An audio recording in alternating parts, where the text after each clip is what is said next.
Le remplissage génératif appliqué à la vidéo, c'est super simple. On prend un plan fixe, on l'importe sur Premiere Pro, on en fait une capture d'écran et on importe cette capture d'écran sur Photoshop. Et là, la magie peut opérer. Étendre les bords de notre vidéo de base, créer de nouveaux éléments. Ce sont les deux fonctions que peut remplir cet outil. Qu'il s'agisse d'un plan au format horizontal, d'un court-métrage bien cinématographique ou d'un plan au format vertical à destination des réseaux sociaux, cet outil peut améliorer la qualité de vos vidéos. Et au terme de cette vidéo, vous saurez tout ce qu'il y a à savoir sur le remplissage génératif, cet incroyable outil qui permet...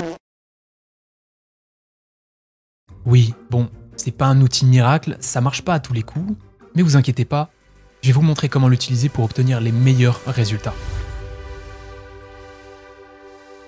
Dans ce premier exemple, on va voir comment faire pour étendre les bords de notre vidéo. Pourquoi on fait ça? On fait ça pour rendre la scène encore plus lointaine, pour rendre le bonhomme qui se balade au milieu encore plus petit et donner cette impression d'immensément grand. Pour faire ça, je vais déverrouiller mon image en appuyant sur le cadenas, j'appuie sur CTRL-T, et je viens maintenir la touche Alt en réduisant l'image pour qu'elle se réduise proportionnellement. Comme ça me paraît bien. Bon, maintenant on fait quoi? Vous l'avez compris, pour faire un remplissage génératif, il faut sélectionner une zone. Les outils qui vont nous intéresser pour ça, c'est les outils de sélection ici. Vous pouvez faire une sélection en rectangle, une sélection en forme de rond. Vous pouvez faire une sélection avec l'outil de lasso polygonal, comme ceci. Et pour encore plus de précision, vous pouvez utiliser l'outil du lasso. Et dans ce cas de figure-ci, c'est l'outil de sélection rectangulaire qui va me servir. Et je vais faire une sélection en mordant un peu sur l'image. On n'oublie pas d'inverser la sélection juste ici. Et comme vous avez pu le voir, le logiciel, dès qu'on fait une sélection, nous propose l'option de remplissage génératif. Si vous cliquez dessus, vous allez accéder à un nouveau panneau où vous allez pouvoir écrire ce que vous voulez et générer ce que vous voulez. Donc là, c'est le moment où vous allez vous amuser un peu. Si vous découvrez l'outil, il y a énormément de possibilités. Vous allez phaser dessus pendant un certain moment. C'est normal, ça me l'a fait aussi. Je vous laisse expérimenter si vous en avez le besoin. Et pour ceux qui sont toujours concentrés sur la vidéo, moi je vais donner quelques mots-clés au logiciel, des adjectifs, des noms, pour l'aiguiller dans sa génération. Sans la faute, ce sera mieux. Et au bout de quelques secondes de génération, on obtient un premier résultat. J'attire votre attention sur le fait que quand vous allez lancer une génération, vous allez obtenir 3 résultats différents. Vous les retrouverez dans Propriétés, ou alors, juste ici dans cette petite fenêtre, vous allez pouvoir switcher. Ok, j'aime bien le deuxième, moi. Le deuxième me plaît pas mal. J'attire votre attention sur le fait qu'obtenir un résultat qui vous plaît, ça va demander plusieurs générations, des ajustements de texte et des régénérations par-dessus des générations pour améliorer votre rendu. J'attire votre attention sur le fait que vous pouvez tout à fait écrire votre texte en français si vous n'êtes pas à l'aise avec l'anglais. Un processus de traduction de votre phrase va se faire au sein du logiciel du français vers l'anglais. Sachez que Photoshop peut interpréter plus de 100 langues à l'heure actuelle. Que faire de cette information?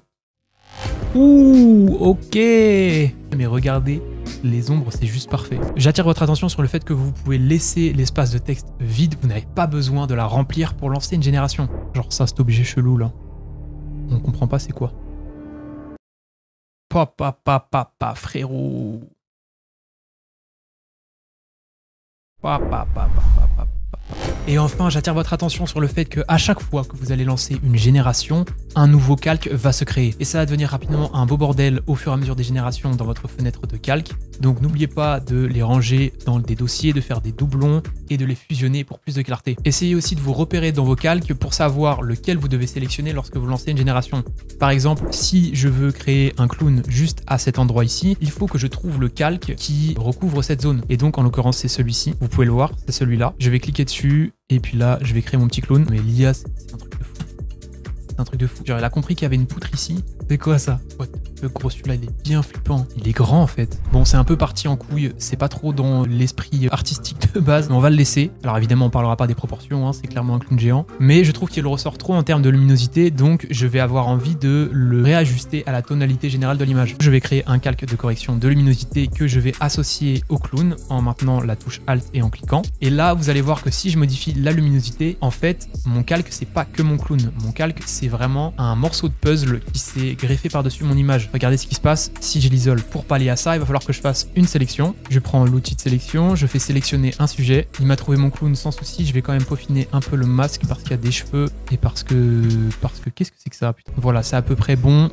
On va faire un nouveau calque, tac, et ici on a notre clown. On va tout réafficher et on va pouvoir baisser la luminosité de notre clown uniquement. J'ai pas vocation à faire une dinguerie non plus, c'est juste pour vous montrer. Bon et du coup notre image, ça rend mieux non? On exporte l'image et on la réinsère sur Premiere. Donc voilà, mon image modifiée, elle est juste ici. Je vais l'intégrer dans ma timeline. On va la glisser en dessous de la vidéo originale Comme vous pouvez le voir, si j'invisibilise la vidéo, notre image s'est adaptée à l'échelle de notre séquence automatiquement. C'est donc l'échelle de la vidéo qu'il faut réduire. Vous allez voir que si je baisse la hauteur de la vidéo, il y a un moment où on va pouvoir la coller à peu près. Le but, c'est pas de rechercher la perfection. C'est pas trop mal. Et bim, une fois que c'est positionné, on va venir créer un masque autour de la partie qui bouge dans notre vidéo afin de ne garder que cette information-là. L'utilité aussi, c'est de rendre la transition entre notre image et la vidéo beaucoup plus smooth. Parce que comme vous pouvez le voir, tout ça là, c'est un peu dégueu. Donc je prends ma vidéo et je vais venir créer mon masque. Sachant que mon bonhomme, il fait que marcher sur ce petit muret ici, je peux vraiment réduire le masque de manière assez drastique. Même les tuyaux... Là, comme ça va m'éviter d'avoir à passer sur une ligne droite. Les lignes droites, c'est compliqué. Voilà, notre masque, il est créé. Mais vous pouvez voir qu'il y a encore un petit truc un peu bizarre ici. Donc, pour rendre ça plus smooth, on va s'aider d'un paramètre, le contour progressif. Je vais aller dans mes paramètres de masque et ici, au niveau du contour progressif, je vais taper un chiffre. Et puis, à partir de là, on va ajuster. Et ben on est bon, je trouve qu'on est pas mal. Même après ces étapes, ça peut arriver qu'il y ait toujours un peu de différence entre l'image et la vidéo. À partir de ce moment-là, ce que je vous recommande, c'est d'appliquer un effet de couleur lumétrie sur un de vos deux éléments, image ou vidéo, pour raccorder en jouant avec la luminosité et le contraste. Et bim, si j'applique une petite colo, et bim, si je rajoute un petit masque pour recentrer l'attention sur mon action, et tac, si je rajoute du grain, et en plus je rajoute une bloom, et bim, la musique un peu stylée.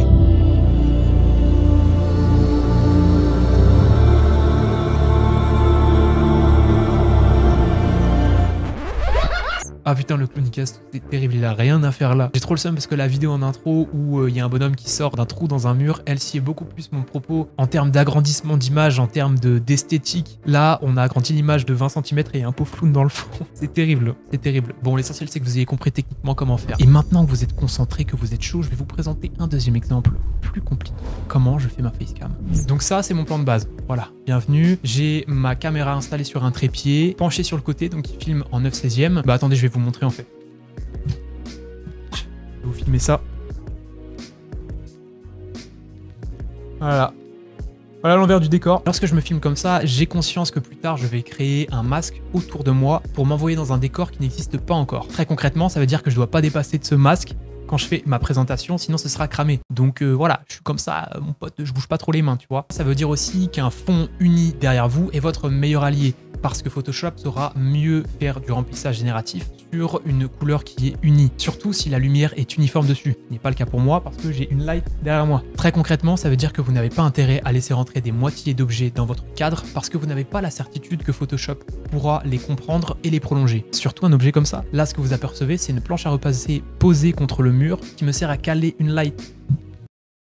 Et oui, la débrouille. Mais il y a une exception si vous êtes smart, c'est d'effacer ces objets-là avant même de commencer votre travail de remplissage génératif. Comme par exemple, cette light-là, je la fais disparaître de l'angle. La planche à repasser, c'est pareil. Mais la règle, c'est que je n'interagisse pas avec eux parce que sinon, ce sera cramé. Mais attention parce que cette règle des objets à moitié coupés qui ne doivent pas apparaître dans votre image, elle peut être brisée. Regardez mes deux écrans, ce sont des objets qui ne sont pas complètement dans l'image, ce sont des objets à moitié coupés, mais je sais pour avoir fait des tests que Photoshop arrivera à les recréer et à les prolonger de manière crédible. Et dans ce cas-là, c'est la meilleure chose qui peut vous arriver parce que ça va vous permettre de brouiller les pistes entre réalité et fiction. Soyez attentifs, il peut y avoir des erreurs partout. Par exemple, moi je sais qu'il ne faut pas que je bouge ma table, que je m'appuie dessus, parce que sinon ça va faire bouger les vrais écrans et ils seront plus synchro avec le prolongement qui a été fait dans Photoshop. Dans tous les cas, tout ça, ça reste une histoire de tentative puis d'échec. Il faut vraiment essayer puis se rendre compte pour obtenir un bon résultat.